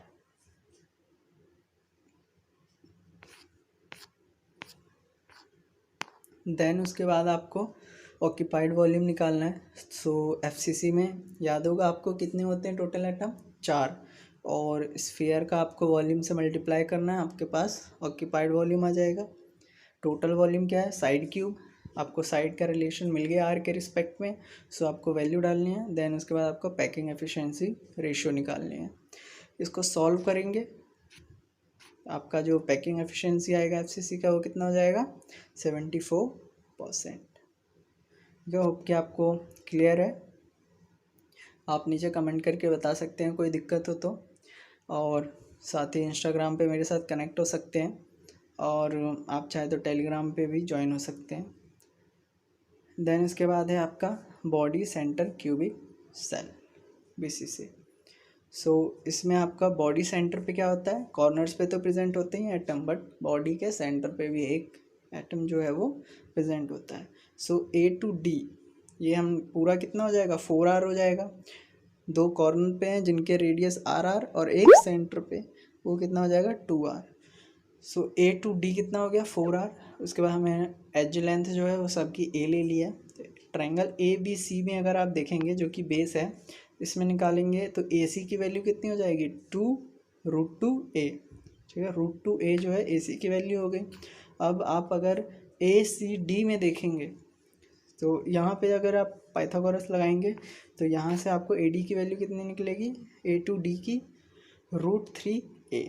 अब यहाँ पे AD आपका ऊपर जो है इक्वेशन 1 में 4r है, इक्वेशन 3 में √3a है। सो यहाँ से a और r का आपके पास रिलेशन आ गया। हमको यही चाहिए पहले।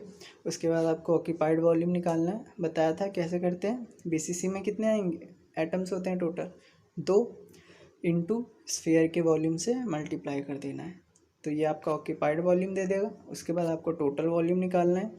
पैकिंग एफिशिएंसी के लिए आपको रेशियो निकालनी है। ये आपके पास पैकिंग एफिशिएंसी आ जाएगा BCC का 68%। ओके, देन मैंने एक टेबल में पूरा जो है कहानी वो मैंने पुट कर दिया है जिससे कि क्वेश्चंस करने में सिंपल हो। तो सिंपल क्यूबिक में आपका जो रिलेशन था A और R में, इन पे भी क्वेश्चन बनते हैं, तो इसके लिए भी मैंने ये अलग से टेबल में लिख के रखा है, ये आपको याद होने चाहिए। सिंपल क्यूबिक में A = 2r रिलेशन होता है और नंबर ऑफ एटम्स कितने होते हैं 1 और पैकिंग एफिशिएंसी 52.4%। BCC में A और R का रिलेशन क्या होता है A = 4r अपॉन में √3। नंबर ऑफ एटम कितने होते हैं BCC में 2 और पैकिंग एफिशिएंसी 68%। उसके बाद आपका FCC, HCP और CCP जो है तीनों एक ही चीज़ है। उसका रिलेशन क्या होता है AR का A = 2√2r और नंबर ऑफ एटम क्या होता है 4, नंबर ऑफ एटम्स होते हैं आपके 4। पैकिंग एफिशिएंसी हो जाती है 74%। तो ये आपको याद होनी चाहिए। आप क्वेश्चंस करेंगे तो अपने आप याद हो जाते हैं। तो इसमें जैसे क्वेश्चन है a square has 4 atoms on it's corner, what is it's packing efficiency. So packing efficiency के लिए आपको पता है ऑक्यूपाइड वॉल्यूम चाहिए और टोटल वॉल्यूम चाहिए। बट यहाँ किसकी बात हो रही है, यहाँ बात हो रही है स्क्वायर की। स्क्वायर क्या होता है 2 डायमेंशनल। तो हम क्या करेंगे ऑक्यूपाइड एरिया निकालेंगे, टोटल एरिया निकालेंगे और डिवाइड कर देंगे। ठीक है, ये आपका एक कंसेप्चुअल क्वेश्चन था। ठीक है, कंफ्यूज मत होना। उसके बाद ये है आपके फॉर्मूला बेस्ड क्वेश्चन, NCERT का 21 क्वेश्चन है। आप देख सकते हैं इसमें आपको एटॉमिक रेडियस दे रखा है और आपको कैलकुलेट करना है एज लेंथ। FCC आपकी यूनिट सेल है, तो FCC में आपका A और R का रिलेशन क्या होता है A = 2√2r। बस आपको वैल्यू पुट करनी है, A की वैल्यू आपको फाइंड करनी है, सिंपल है। उसके बाद आपको ये नेक्स्ट क्वेश्चन है, ये भी आपका सेम है। A और R का BCC में रिलेशन लिखिए, वैल्यू पुट कीजिए और R की वैल्यू निकालिए। इजी है, सारे फार्मूला बेस होंगे। ठीक है, आप ट्राई कर सकते हैं, अदरवाइज मैंने सॉल्व कर ही रखा है। आप ट्राई कीजिए, कमेंट कीजिए नीचे कोई दिक्कत हो तो।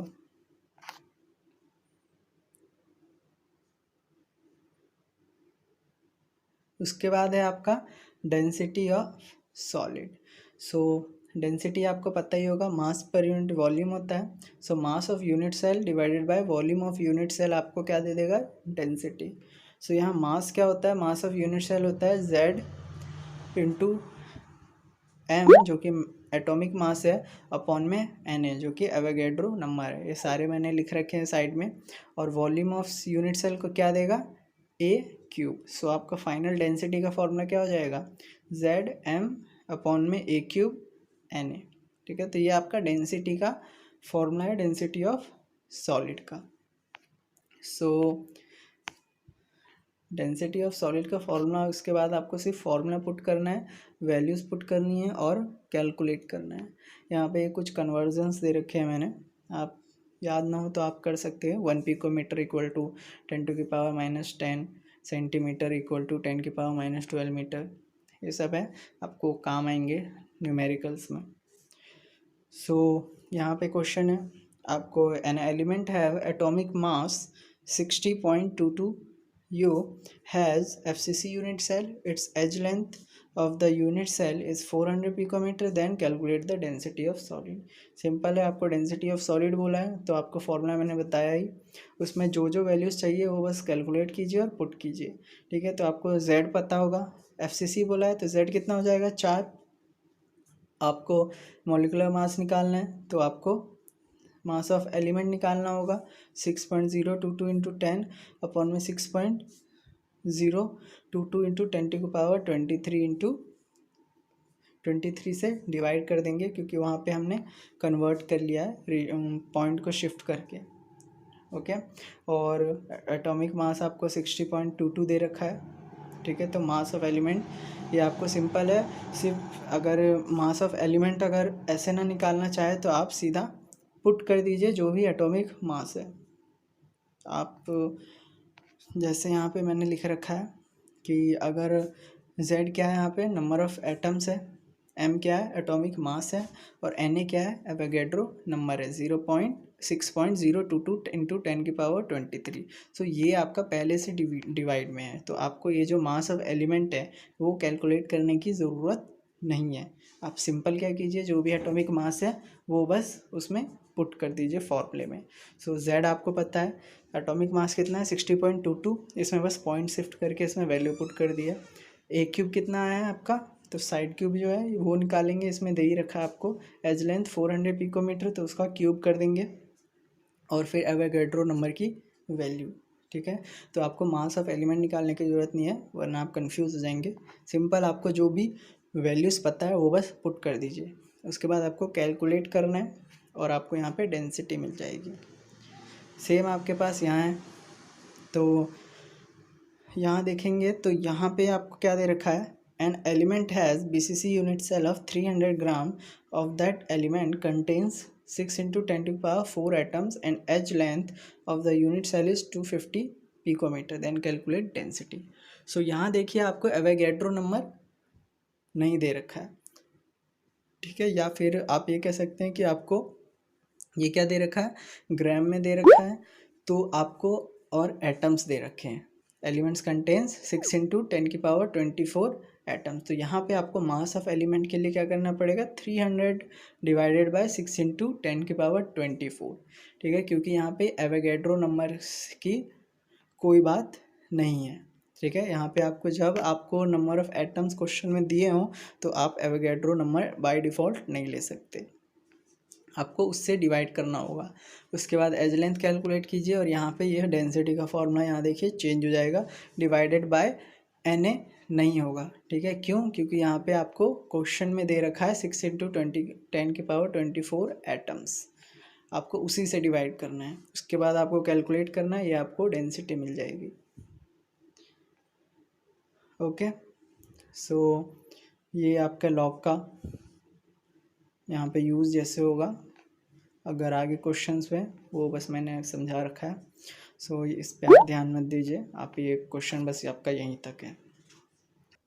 सो defect in solid, any dislocation from the normal position is called defects और इम्परफेक्शन।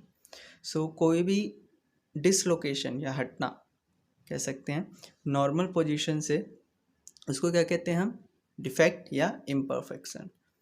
सो यहाँ आपको डिफेक्ट दो टाइप के पढ़ने हैं, लाइन डिफेक्ट और पॉइंट डिफेक्ट। तो आपके पॉइंट डिफेक्ट में जो है 3 टाइप के होते हैं, स्टोइशियोमेट्री, नॉन स्टोइशियोमेट्री और इम्प्योरिटी।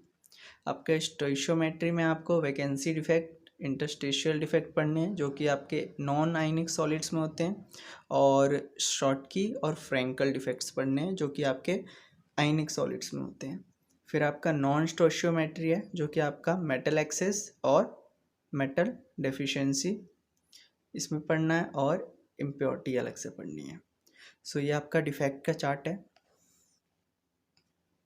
सो स्टार्ट करते हैं लाइन डिफेक्ट से। When entire row of lattice point either missing or dislocated from its normal position, then the defect in crystalline solid is called line defect. So जब कोई पूरी की पूरी रो lattice point की वो मिस हो जाए या डिसलोकेट हो जाए नॉर्मल पोजीशन से, तो उस डिफेक्ट को हम क्या कहेंगे, उसको कहेंगे हम लाइन डिफेक्ट। ठीक है, जैसे यहाँ पे मैंने फिगर बनाया हुआ है, मान लीजिए कि ये आपका कोई सॉलिड है, उसमें जो आपके अरेंजमेंट है, ठीक है, जो भी अरेंजमेंट है आपके लैटिस पॉइंट्स का या एटम्स का कह लीजिए, वो कुछ इस तरह से है। तो आप देखेंगे कि ऊपर की दो और नीचे की दो रो जो है वो है, बट उसके बीच की रो जो है वो पूरी की पूरी गायब है। ठीक है, तो इस तरह के पूरी लाइन को या रो का गायब हो जाना क्या कहते हैं हम, लाइन डिफेक्ट। ओके, फिर है आपका पॉइंट डिफेक्ट और एटॉमिक imperfection.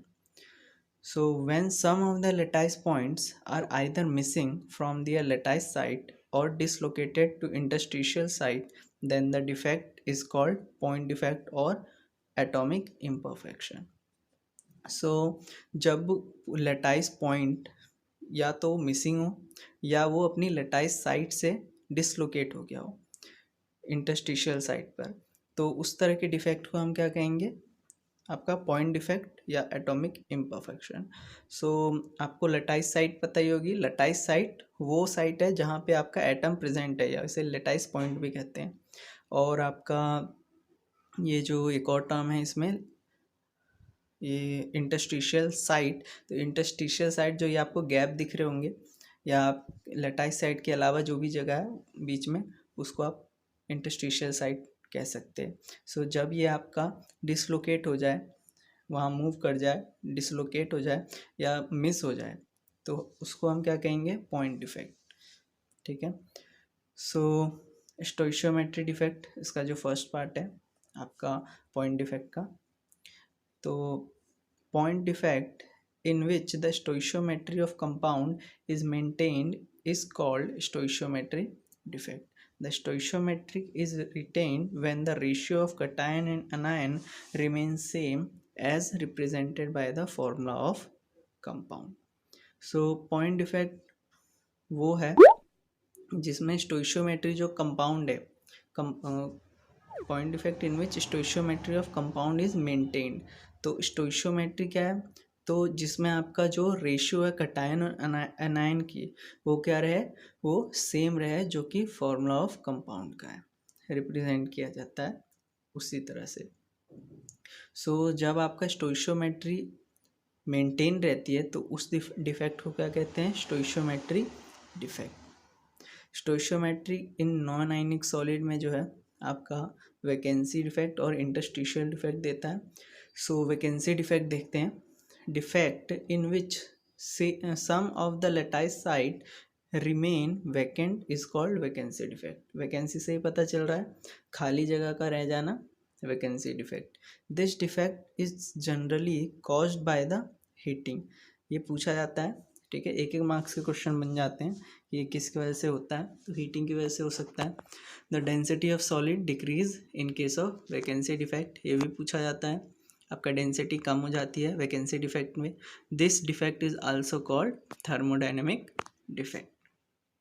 फिर है आपका interstitial defect, when some of the interstitial sites are also occupied besides lattice sites, then the defect is called interstitial defect.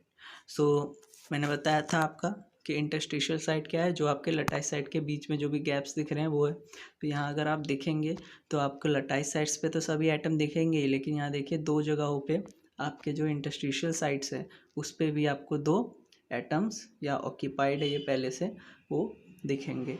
सो ऐसे डिफेक्ट को क्या कहते हैं हम, इंटरस्टिशियल डिफेक्ट। और ये किस लिए होता है, it is caused by pressure, pressure की वजह से हो सकता है ये defect. Density of solid increase in this type of point defect. ठीक है, इसमें डेंसिटी क्या हो जाती है, बढ़ जाती है। ये क्वेश्चन पूछे जाते हैं एक एक मार्क्स के, तो ये आप ध्यान रखें।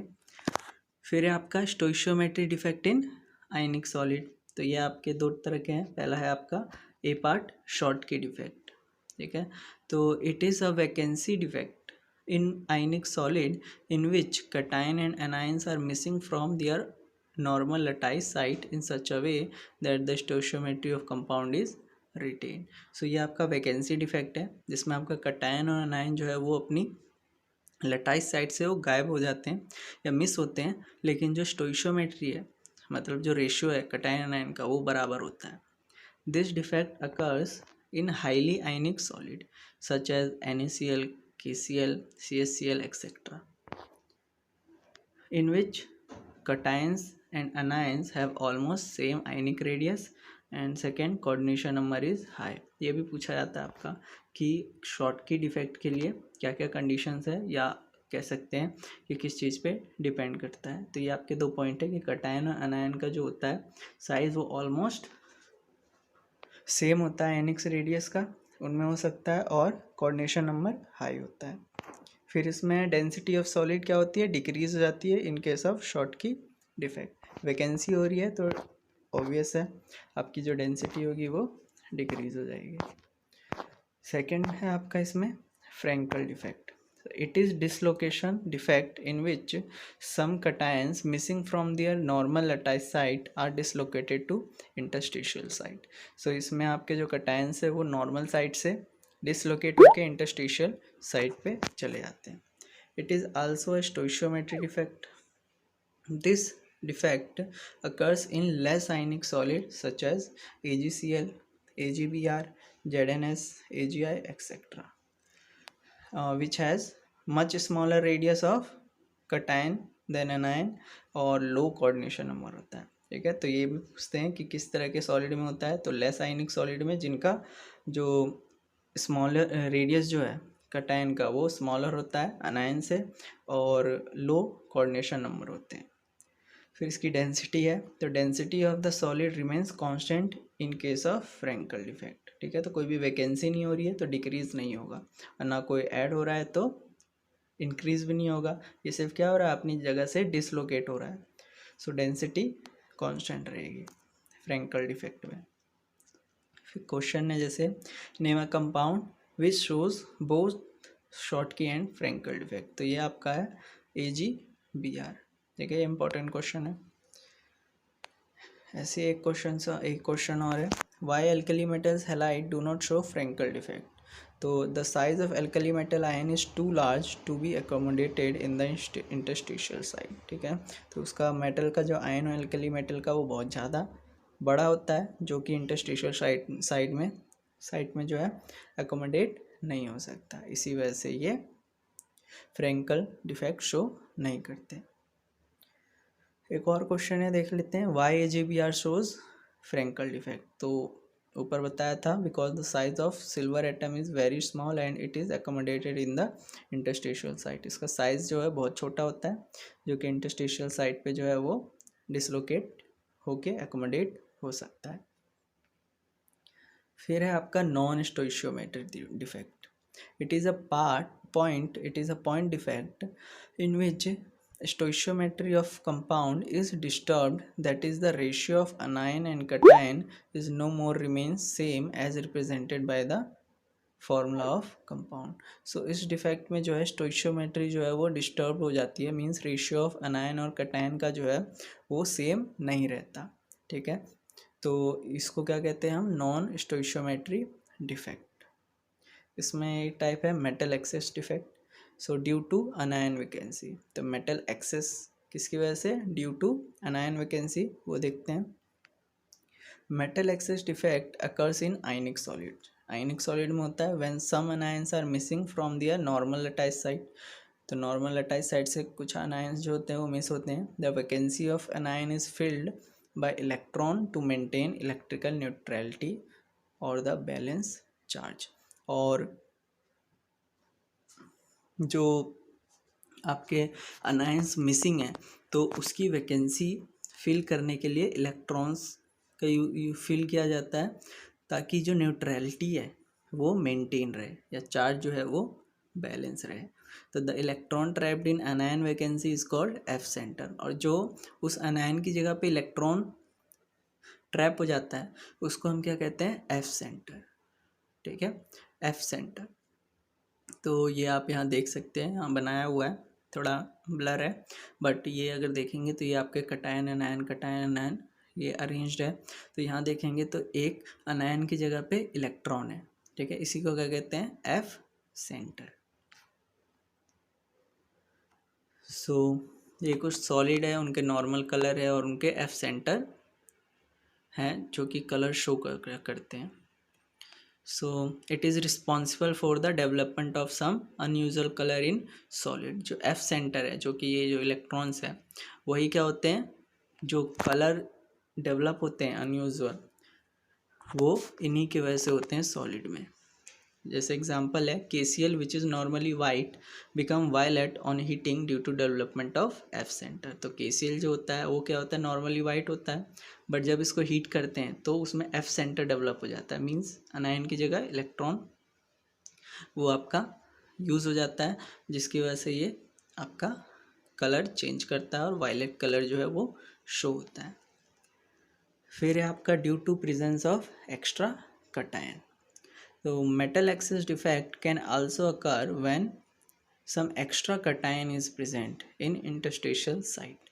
तो उसमें क्या था, आपका अनायन मिसिंग था और उसकी जगह इलेक्ट्रॉन न्यूट्रलिटी बना रहे थे। इसमें क्या है, आपका कटायन एक्स्ट्रा प्रेजेंट है इंटरस्टिशियल साइट पे, and to maintain neutrality electron are also present in adjacent interstitial site. और न्यूट्रलिटी बनाने के लिए उसके एडजेसेंट इंटरस्टिशियल साइट पे जो है एक इलेक्ट्रॉन भी प्रेजेंट होता है। ठीक है, तो एक एक्स्ट्रा कटायन और एक इलेक्ट्रॉन जो है इसमें प्रेजेंट होता है, इसकी वजह से भी आपका मेटल एक्सेस डिफेक्ट होता है। एक क्वेश्चन है, why ZnO becomes yellow on heating. ठीक है, ये आपका पूछा जाता है question. On heating ZnO loses some oxygen and zinc ion और electron are trapped in the interstitial site. ठीक है, तो वही सेम है आपका कि जब ZnO को हीट करते हैं तो कुछ जो ऑक्सीजन है वो लूज हो जाता है, ऑक्सीजन और जिंक आयन, और इलेक्ट्रॉन जो होता है उसकी जगह पे वो इंटरस्टिशियल साइट पे ट्रैप हो जाता है। Due to excess of zinc the colour of zinc oxide changes from white to yellow. ठीक है, ये आपका इक्वेशन भी लिखी हुई है।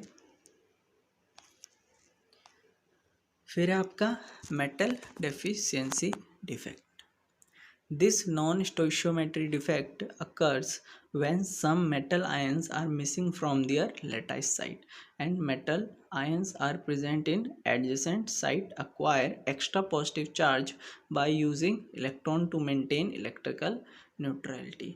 तो ये जो है नॉन स्टोइशियोमेट्री डिफेक्ट जो है वो तब होता है जब कुछ मेटल आयंस जो है वो मिस होते हैं अपनी लटाइस साइड से, और जो मेटल जो है उनके एडजेसेंट साइड पे वो क्या करते हैं, एक एक्स्ट्रा पॉजिटिव चार्ज न्यूट्रलिटी बनाने के लिए वो गेन कर लेते हैं।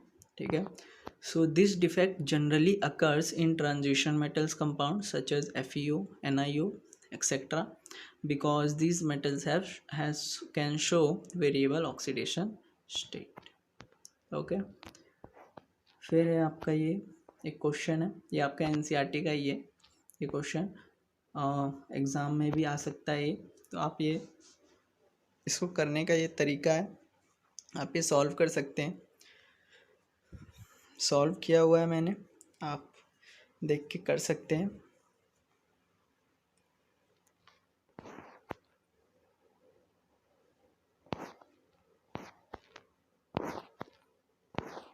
फिर है आपका impurity defect. When some foreign particles, atoms or ions are present in the lattice site, interstitial site of a solid, then the defect is called impurity defect। तो कोई फॉरेन पार्टिकल, एटम या ion जो है वो lattice site या interstitial site पे जब present होता है तो उस टाइप के डिफेक्ट को क्या कहते हैं, इम्प्योरिटी डिफेक्ट। ठीक है, यहाँ पे अगर आप देखेंगे तो AB का मेटल है, लेकिन यहाँ देखेंगे तो C एक जो है वो फॉरेन एलिमेंट आ गया। इस तरह के इम्प्योरिटी को डिफेक्ट को क्या कहते हैं, इम्प्योरिटी डिफेक्ट। फिर नोट है कि when a cation of extra valency are doped then a cation vacancy are created. तो जब कि एक कटायन को एक्स्ट्रा वैलेंसी से डोप किया जाता है, ठीक है, तो एक कटायन वैकेंसी क्रिएट होती है। ठीक है, फिर है एग्जाम्पल इसका, when NaCl is doped with SrCl2 और CdCl2 then cation vacancy are created. तो जब cation of extra valency dope होगी तो उसमें कटायन वैकेंसी क्रिएट हो जाएगी। और when anion of extra valency are dope then an anion vacancy are created. इसका एग्जाम्पल देखेंगे तो anion vacancy are created when NaCl are doped with Na2O इसके साथ, Na2O कंपाउंड के साथ। सो ये है आपका देन एक क्वेश्चन है, ये एनसीईआरटी का है, ट्राई कीजिए। ठीक है, इसमें सिंपली सॉल्व किया हुआ है विद स्टेटमेंट 100 मोल NaCl के लिए ये। फिर है आपका classification of solid on the basis of electrical conductivity.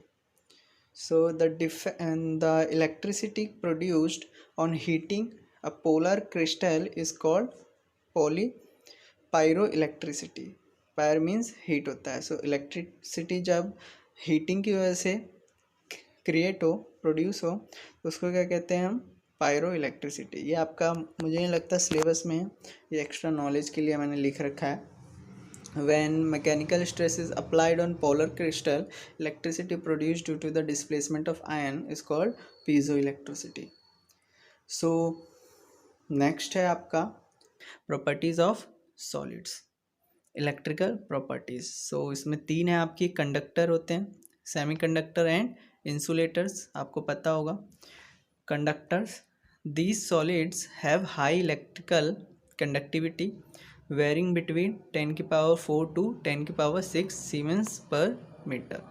सो ये जो सॉलिड होते हैं इनकी हाई कंडक्टिविटी होती है, इलेक्ट्रिकल कंडक्टिविटी, जो कि वेरी करती है 10 की पावर 4 से 10 की पावर 6 तक। एग्जाम्पल है इसका copper, aluminium, silver, brass etcetera.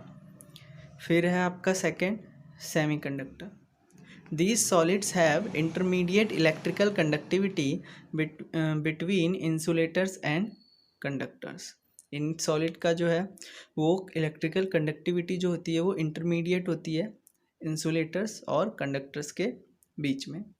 Where conductivity varies between 10 की पावर -6 टू 10 टू की पावर 4 सीमेंस पर मीटर। इनके एग्जाम्पल्स है आपके सिलिकॉन, जर्मेनियम SiC और गैलियम आर्सेनाइड GaAs। फिर है आपका insulator. They have extremely low electrical conductivity varying between 10 to की पावर -20 टू 10 टू की पावर -10 सीमेंस पर मीटर। और इसका एग्जांपल आप जानते होंगे rubber, plastic, glass, wood etcetera. Then उसके बाद है आपका एक band model theory. So band model theory हम देखते हैं, ये है आपका, इसमें पहले वैलेंस बैंड, तो highest occupied energy level band is called valence band. So सबसे हाईएस्ट ऑक्यूपाइड एनर्जी लेवल जो होती है बैंड की, वो कौन सी बैंड कहलाती है? Valence band. और जो लोएस्ट ऑक्यूपाइड एनर्जी लेवल होता है वो क्या कहलाता है? Conduction band. ठीक है, सो अभी आप मैं अभी ग्राफ दिखाऊंगा, उसमें आपको समझ में आ जाएगा conduction band and valence band. और फिर है आपका एनर्जी बैंड, या फिर कहते हैं इसे फॉरबिडन एनर्जी गैप भी कहते हैं। सो ये क्या होता है? The energy difference between top of the valence band and bottom of the conduction band is called energy gap या फिर फॉरबिडन एनर्जी गैप। तो ये आपका अगर ये ग्राफ देखें तो इसमें आपको ये एनर्जी लेवल शो है, और यहाँ आप देखेंगे तो 1s 2s 2p 3s ये आपका इलेक्ट्रॉनिक कन्फिग्रेशन है सोडियम का, तो इसमें इलेक्ट्रॉन्स फिल है। तो अगर इसको हम चार्ट के फॉर्म में या एनर्जी बैंड के फॉर्म में अगर रिप्रेजेंट करें, तो अगर यहाँ देखेंगे आप 1s बैंड फुल्ली फिल्ड है, 2s बैंड फुल्ली फिल्ड है मतलब ऑक्यूपाइड है, 2p बैंड ये भी ऑक्यूपाइड है, और 3s जो है वो भी ऑक्यूपाइड है, भले ही पूरा नहीं लेकिन ऑक्यूपाइड है। सो जो लास्ट यहाँ एग्जांपल में बताया था, सॉरी यहाँ पे डिफाइन किया था, ये highest occupied energy level band जो होता है वो क्या होता है? Valence band. सो इसमें हाईएस्ट ऑक्यूपाइड एनर्जी बैंड कौन सा है? 3s band. सो ये कौन सा होगा आपका? Valence band. उसके बाद आता है आपका 3p बैंड, 3s के बाद आता है आपका 3p। सो 3p जो है वो आपका ये क्या आपका? अनऑक्यूपाइड है। सो लोएस्ट अनऑक्यूपाइड एनर्जी बैंड क्या कहलाता है आपका? Conduction band. सो ये 3p बैंड क्या हो जाएगा आपका? कंडक्शन बैंड हो जाएगा। सो और फिर अगर फॉरबिडन एनर्जी गैप देखें तो क्या बोला था आपका? Highest occupied band means valence band और कंडक्शन बैंड के बीच का जो गैप होता है वो क्या कहलाता है आपका? एनर्जी गैप या फॉरबिडन गैप। सो होप आपको आइडिया मिल गया होगा, समझ में आ गया होगा। फिर है आपका comparison between conductor, semiconductor and insulator by using band model. So conductor देखते हैं. In conductor, valence band and conduction band are overlapping. ठीक है, इसमें क्या होता है, आपका जो वैलेंस बैंड है जो कि ऊपर बताया, और आपका जो कंडक्शन बैंड है वो क्या होते हैं, ओवरलैप्ड होते हैं. Therefore electron present in valence band और also present in conduction band, hence they have electrical conductivity. इससे क्या होता है कि जो वैलेंस बैंड के इलेक्ट्रॉन होते हैं वो कंडक्शन बैंड में भी होते हैं, जिसकी वजह से ये इलेक्ट्रिकल कंडक्टिविटी शो करते हैं. फिर है आपका semiconductor. In semiconductors there is small energy gap between valence band and conduction band. इनके बीच का ये देख सकते हैं आप, बहुत ही कम एनर्जी गैप होता है, बहुत ही कम. At low temperature electron prefers to remain in valence band, but when temperature is increased it get excited to conduction band. तो जब टेम्परेचर लो होता है तब तो वो वैलेंस बैंड में ही रहते हैं जो इलेक्ट्रॉन्स है, लेकिन जैसे ही टेम्परेचर राइज होता है वो क्या करते हैं, आपके एक्साइट होके कंडक्शन बैंड में चले जाते हैं. Therefore the conductivity of semiconductor increases with increase in temperature. So temperature बढ़ाने पे सेमीकंडक्टर की कंडक्टिविटी भी है वो बढ़ जाती है. देन उसके बाद है आपका insulator. In insulators the energy gap between valence band and conduction band is too high to fill even at very high temperature. इनके बीच का जो गैप होता है कंडक्शन और वैलेंस बैंड के बीच का वो बहुत ज़्यादा होता है, जो कि आप कितना भी टेम्परेचर हाई कर दें तो भी क्या होता है, जो इलेक्ट्रॉन है वो एक्साइट नहीं हो पाते. इसी वजह से insulator shows poor electrical conductivity. Hope है क्लियर होगा. कोई डाउट हो तो आप कमेंट कर सकते हैं या मेरे साथ इंस्टाग्राम पे भी कनेक्ट हो सकते हैं. एंड आप प्लीज़ टेलीग्राम भी ज्वाइन कर लेना, आपको सारी लिंक्स डिस्क्रिप्शन में मिल जाएंगी. फिर है आपका नोट एक, on heating the electrons and protons present in the metal both acquire same energy and proton starts vibrating about its mean position and provides hindrance to flow of electron, hence the conductivity decreases at high temperature. So जब temperature बढ़ता है तो electron और proton जो है metals में जो present होते हैं वो कुछ एनर्जी जो है वो एक्वायर कर लेते हैं. तो उससे क्या होता है, वो क्या होता है, वो वाइब्रेट होने लगते हैं अपनी मीन पोजीशन पे.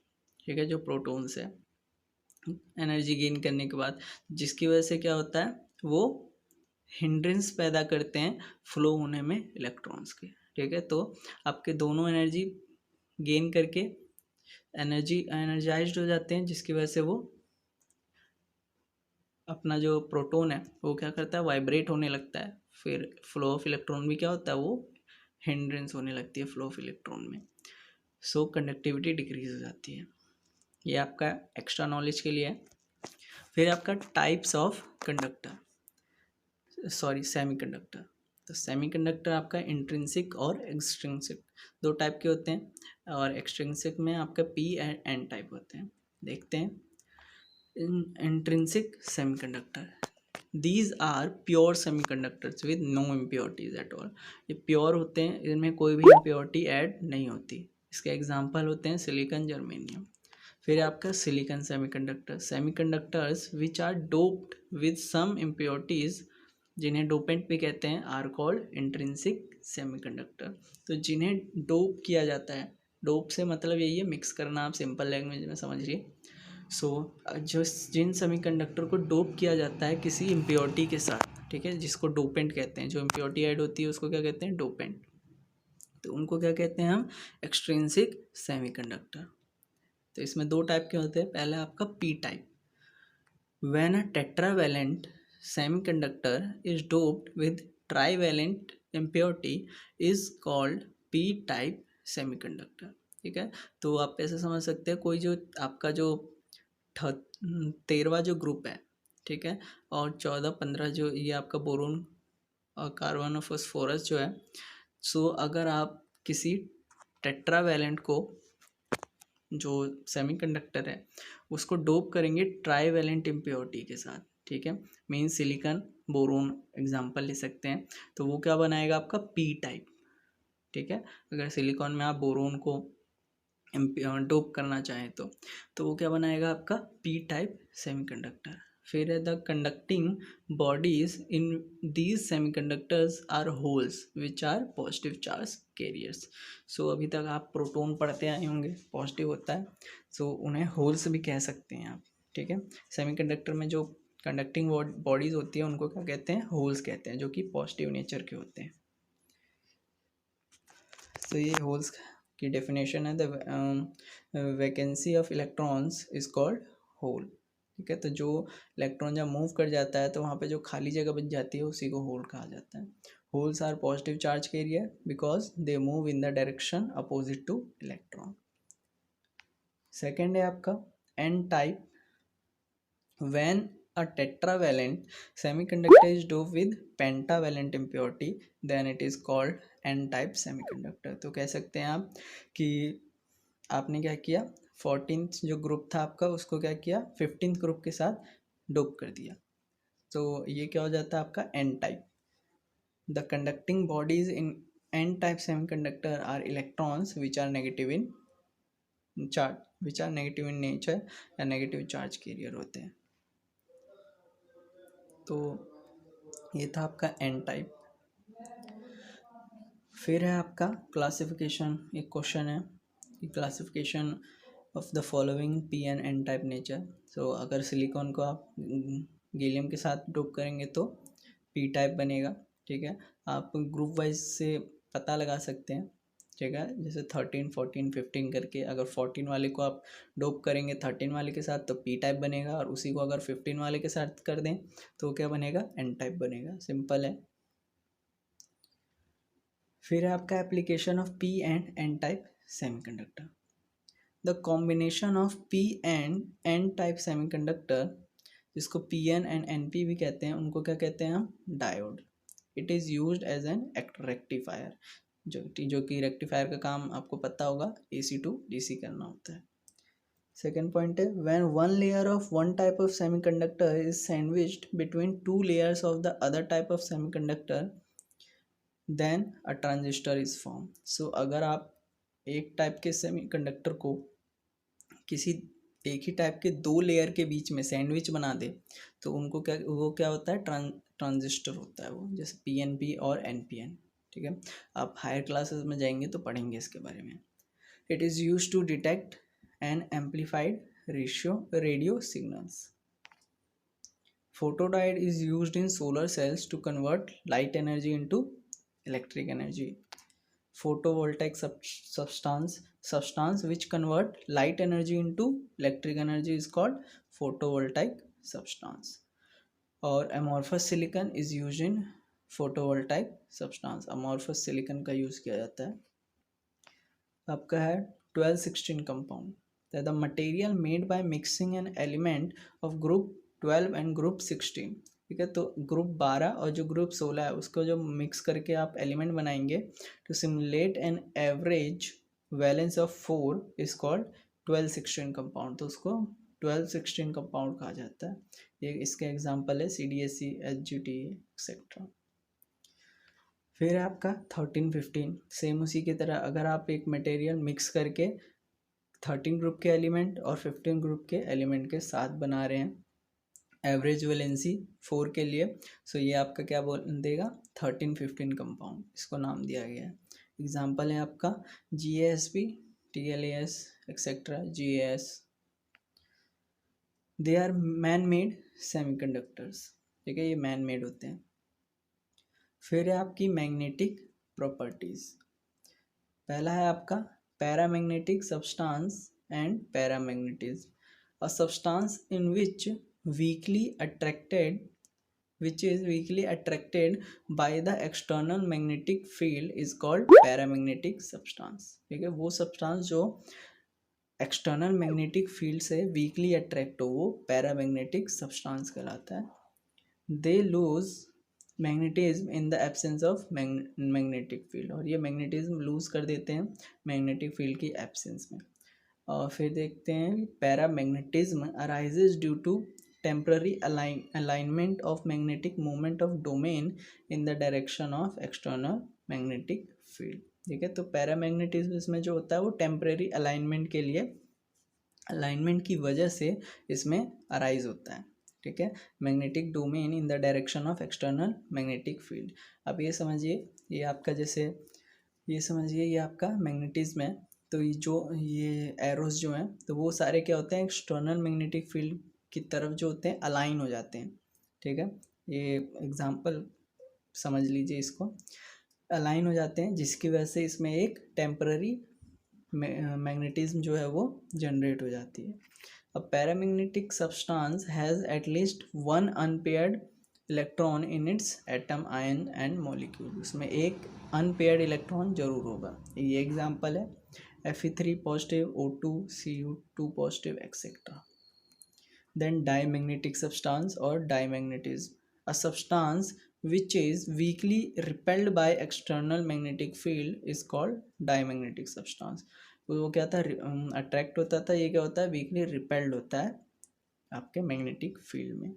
मैग्नेटिज्म कैसे अराइज होता है, due to temporary alignment of magnetic moment of domain opposite to the direction of external field, magnetic field. So उसमें पैरामैग्नेटिज्म कैसे होता है, वो सेम डायरेक्शन में अलाइन हो जाते थे, इसमें क्या होता है आपके अपोजिट डायरेक्शन में अलाइन हो जाते हैं।